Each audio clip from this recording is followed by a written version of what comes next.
कहते हैं ज़िंदगी एक इम्तिहान है, लेकिन मैं कहती हूँ ज़िंदगी एक कब्रिस्तान है। अस्सलाम वालेकुम माय टू फैमिली, कैसे हैं आप सब? उम्मीद करती हूँ ठीक होंगे। मैं भी आप सबकी दुआओं के साथ में ठीक हूँ। ज़िंदगी वाकई में मेरी कब्रिस्तान जैसी बन गई थी, ना जी रही थी ना मैं मर सकती थी। अगर मरना चाहती थी तो वो मरने भी नहीं देता था। जुल्मों का हद हो रही थी। मेरी बड़ी बहन आकर के बहुत समझाती मेरे हस्बैंड को, लेकिन वो समझने को तैयार नहीं था। सामने तो बाजी बाजी आपा आपा करके हो जाते थे, फिर उसके बाद में फिर वही रूटीन, फिर वही शक शुबे। हर वक्त उनके दिमाग में एक शक का बीज आ चुका था। अब वो बड़े घर की बेटी ना कह करके मुझे किसी और के प्रेमिका, कभी किसी और की वजह से, मतलब इस तरह से इल्ज़ामात लगाते ना कि मुझे ये लगता था कि ये मेरे बारे में इतनी गंदी सोच रखता है, इसने मेरे बारे में ये सोचा है। अगर मैं पसंद नहीं हूँ तो मुझे छोड़ दो। मैं कई बार यह बात कहा करती थी अपने हस्बैंड से कि मुझे बख्श दो, मेरी ज़िंदगी को छोड़ दो, मुझे बख्श दो ताकि मैं जी सकूँ, तुम भी जी सको। ना तो तुम जी पा रहे हो ना मैं जी पा रही हूँ, और दोनों ही अलग अलग नदी के किनारे बन के बह रहे हैं, और ये धाराएं एक नहीं हो सकती। लेकिन पता नहीं उसके दिल में क्या था क्या नहीं था। करते करते वक्त गुज़रता चला गया और यहाँ मेरा दूसरा बेटा हुआ। पहल की बेटी थी, अब दूसरी बार बेटा हो गया। मैंने सोचा शायद ज़िंदगी यहाँ संवर जाएगी, लेकिन वो यहाँ पर भी खुश नहीं हुआ। उसके दिल में एक खलिश थी, पता नहीं मुझसे कौन सी दुश्मनागी निकालना चाहता था। कभी खुद ही खुश हो जाता तो कभी खुद ही नाराज़ हो जाता, तो कभी खुद ही घुमाने ले जाता, तो कभी झिड़क देता, सबके बीच में बेइज्जती कर देता, कभी कुछ कह देता। ये सारी चीज़ें ज़िंदगी में ऐसे होने लगी थी जैसे एक आम बात हो। मेरे ससुराल वाले भी कुछ नहीं कहते, मायके वाले भी कुछ नहीं कहा करते थे। बस मैं चुप थी, वक्त के इंतज़ार में थी कि कब ये सुधरे, कब मुझे सुकून मिले, या तो मुझे मौत आ जाए या फिर ये मुझे छोड़ दे। लेकिन इसने ये सोच रखा था कि मैं इसे गिन गिन के बदले लूँगा। कौन से जन्म के ये बदले ले रहा था? मेरे बाप ने इसके साथ क्या बुरा करा था? इसका घर का चूल्हा ही तो जलाया था, इसको, इसके घर वालों को 2 वक्त की रोटी का सहारा बना था, और इसने मेरे साथ क्या करा? अगर इसे मुझसे शादी नहीं करनी थी तो साफ मना कर देता। इतनी मजबूरी भी किस काम की जिसके अंदर दो ज़िंदगी बर्बाद हो जाए। पहले के लोग ख़ास करके यही काम करा करते थे, अपनी खुशी के लिए बच्चों को कुर्बान कर देते और बड़े महान बना करते थे। उनमें से एक मेरा बाप भी था और एक मेरा हस्बैंड था, जो महान तो बन गया था, लेकिन महान बनने के उसके अंदर कोई भी गुण नहीं थे। वो मेरे बाप की नज़रों में महान बना था, पर मेरी नज़रों में गिर चुका था। बहुत मुश्किलों भरा सफ़र मेरे सामने था, बहुत परेशानियां उठा रही थी, और यही दुआ करा करती थी कि किसी तरह से इससे मुझे आज़ादी मिल जाए। रफ्ते रफ्ते ज़िंदगी ने रफ्तार पकड़ी, बच्चे बड़े हो गए, लेकिन मैं अभी तक उसी के पास थी। सिसक सिसक के ज़िंदगी काटने को तो कट ही रही थी, लेकिन वो मज़ा नहीं था, वो बात नहीं थी जो कि ज़िंदगी में होती है। अगर बहनों के घर जाती तो बहुत अच्छा लगता, लेकिन वो बहनों के यहाँ जाने पे भी ऐब लगा देता, बहनोइयों से कहता कि तुम उसके साथ फंसी भी हो, तुम्हारा बहनोई तुम्हें गलत नज़र से देखता है, इसीलिए तुम वहाँ ज़्यादातर जाती हो। अब मैं क्या करूँ, कहाँ जाऊँ? और कोई ऐसा था नहीं, माँ थी नहीं, बाप पूछता नहीं था, भाई देखता नहीं था, एक रही सही बहन थी जो देख लिया करती थी। लेकिन जब मेरी बहनों को इस बात का पता चला तो वो भी मुझसे थोड़ी थोड़ी दूरियां बनाने लगी ताकि मेरा घर बसा रहे। कई बार मैंने अपनी बहनों से कहा कि अगर वो ऐसा चाहता है तो तुम भी ऐसी चाहती हो क्या? तुम भी मुझ पे शक करती हो क्या? वो कहने लगी मैं शक नहीं करती, लेकिन मैं तेरा घर भी तो ऐसा नहीं चाहती कि टूट जाए। तो अपने घर को आबाद रख, उसको समझने की कोशिश कर, वो क्या चाहता है। मैंने उन्हें बहुत बताया कि मैं जितना उसको समझने की कोशिश करती हूँ इतनी ही मेरी गुत्थी उलझ जाती है। जब मैं सही होकर रहती हूँ तो ये क्यों नहीं रहता मेरे साथ? मैंने कभी किसी को गलत नज़र से नहीं देखा था, मैंने किसी के साथ में मेरी कोई बात नहीं सुनी इसने। बस इसे एक शक है, क्योंकि मेरा रंग साफ़ है इसलिए है, या किस वजह से है मैं नहीं जानती।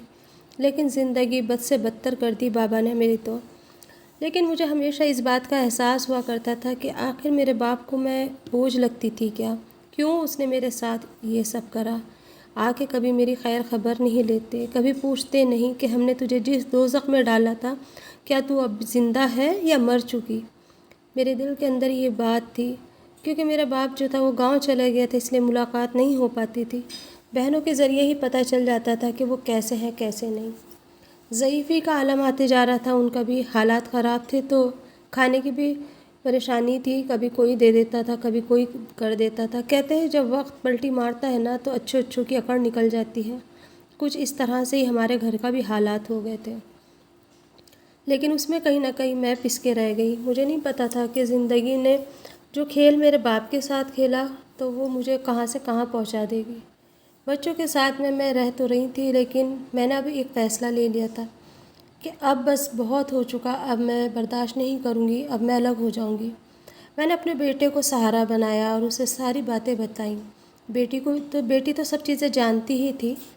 मेरी बेटी को सारी चीज़ों का पता था, क्योंकि उसने रात के अंधेरे में मुझे पिटते हुए देखा था, दिन के उजाले में मेरे आंसू देखे थे उसने। हमेशा से हमें एक डर लगा रहता था कि अब आके काम पे से जब आएगा तो पता नहीं अब क्या होगा, क्योंकि उसका हाथ खुल चुका था मारने के लिए, गालियाँ देने के लिए मुंह खुल चुका था। और उसे मेरे माली हालात का अच्छे से पता था कि मेरे माँ बाप के हालात कैसे हैं। कहते हैं बेटियाँ ना मैके से भारी होती है, और मैका अगर खाली हो जाता है या टूट जाता है तो उसका भरपूर फ़ायदा उसका हस्बैंड उठाता है या उसकी सास उठाती है। मेरे साथ भी ऐसे ही हो रहा था। बहुत परेशानी का वक्त था, लेकिन फिर उसके बाद में ना एक दिन मैंने बहुत अपने आप को मजबूत करके अपने बच्चों के साथ में खड़े होकर के मैंने उससे कहा कि ऐसा है, अब तक ज़िंदगी गुजर गई तुम्हारे साथ, लेकिन आगे नहीं गुजर सकती, क्योंकि अब ये बच्चे बड़े हो गए हैं। कब तक ये इस तरह से मुझे देखेंगे और इनके फ्यूचर के ऊपर भी असर पड़ेगा। अब मैं तुमसे अलग होना चाहती हूँ, चाहे तुम मुझे यहाँ से मरी हुई को निकालो या चाहे तुम जो मेरा हशर करो कर दो, लेकिन मैं आज घर छोड़कर जा रही हूँ। उस दिन उसे पता नहीं क्या हुआ कि वो चुप रहा और वो मेरा मुंह देखता रहा। मेरे दिल में जितनी भी बातें थी उस दिन मैं बोलती चली गई, क्योंकि उस दिन उसने पी नहीं रखी थी, इसलिए वो सुन रहा था। मैंने उससे कहा तुमने मेरे साथ जितनी जुल्म करना था, जितना जो भी ज़्यादती करनी थी करी। 2 बच्चे भी हो गए। मैंने बेटी के टाइम सोचा तुम सुधर जाओगे, लेकिन तुम नहीं सुधरे।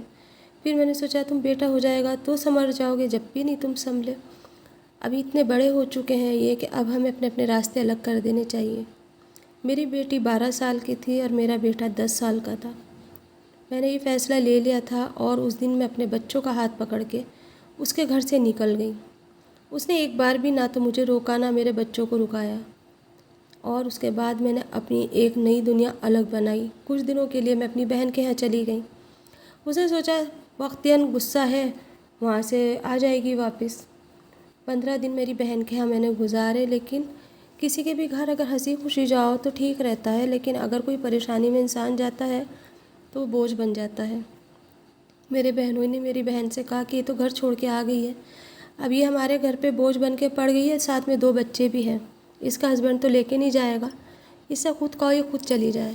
ये बात मैंने सुन ली और बस फिर मैंने अगले दिन बहन से कहा कि ऐसा है, मैं नहीं चाहती कि मेरा घर तो टूट गया है, तेरा भी घर टूटे। कोई बहन किसी की बहन का घर नहीं तोड़ना चाहती। तुम अपने घर में अपने बच्चों के साथ खुश रहो, मैं जाती हूँ जहाँ मेरी किस्मत मुझे ले जाएगी। और मैं उसके घर से निकल गई। मेरी एक फ्रेंड थी, बहुत दिनों के बाद मैं अपनी फ्रेंड से मिली और उसे मैंने सारी चीज़ें बताई। उसने मुझसे कहा तुम फ़िक्र मत करो, मैं तुम्हारा कुछ बंदोबस्त करा देती हूँ। घर का काम करना या जैसा भी तुम्हें जो भी काम आता है, पढ़ाई है या जैसा भी तुम जो भी करना चाहती हो तुम कर लेना। मैं तुम्हें एक रूम दिला देती हूँ, 5-6 महीने का भाड़ा हम भर देंगे और उसके बाद तुम अपना सेट हो जाना। और ये नेकी का काम उसने मेरे साथ करा। एक रूम दिला दिया, लेकिन घर कैसे चलाऊँ, सामान वगैरह कुछ नहीं। लेकिन कहते हैं कि वक्त और हालात सब चीज़ें सिखा देता है। औरत अपने बच्चों के लिए मांग के भी उनका पेट भर सकती है, ये मैंने सुना था। और वक्त ऐसा आया कि मुझे मांग के अपने बच्चों का पेट भरना पड़ा। कुछ दिनों के बाद मुझे काम मिल गया और मैं अपने बच्चों के साथ उस काम में लग गई। तो ये थी मेरी कहानी। लेकिन हर लड़की के लिए एक इबरत हासिल करने के लिए है। जो भी लड़कियां माँ बाप के फ़ैसले से खुश हो जाती हैं और शादियाँ कर लेती हैं, सबसे पहले उस लड़के को जानो। माँ बाप से बोलो कि हम उसे जानना चाहते हैं, मिलना चाहते हैं। अगर तुम्हारे लिए ऐसा लगता है कि वो सही है, 2-3 बार की मुलाकात में पता चल जाता है लड़का कैसा है, लड़की कैसी है।